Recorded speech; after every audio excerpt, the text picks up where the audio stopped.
एक बार लोहे की दुकान में अपने पिता के साथ काम कर रहे एक बालक ने अचानक ही अपने पिता से पूछा, पिताजी, इस दुनिया में मनुष्य की क्या कीमत होती है।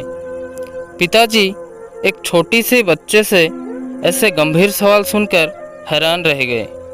फिर वो बोले, बेटे, एक मनुष्य की कीमत आंकना बहुत मुश्किल है, वो तो अनमोल होती है। बालक, क्या सभी उतने ही कीमती और महत्वपूर्ण हैं? पिताजी ने कहा, हाँ बेटे।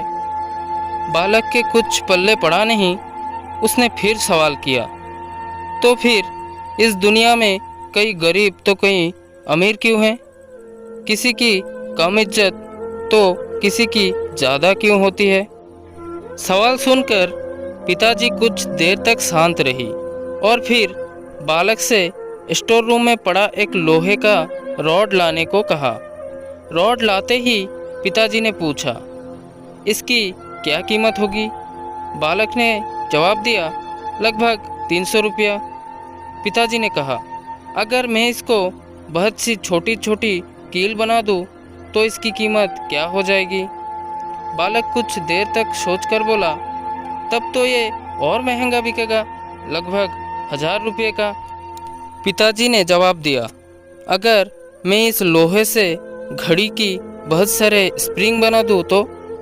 बालक कुछ देर सोचता रहा और फिर एकदम से उत्साहित होकर बोला, तब तो इसकी कीमत बहुत ज़्यादा ही हो जाएगा।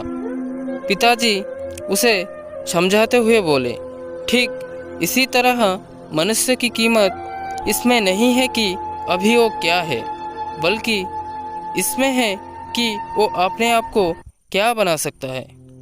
बालक अपने पिता की बात समझ चुका था और खुशी से अपने घर चले गए दोनों। तो दोस्तों, आपको इस बाप बेटी की कहानी कैसी लगी, हमें कमेंट करके ज़रूर बताएं।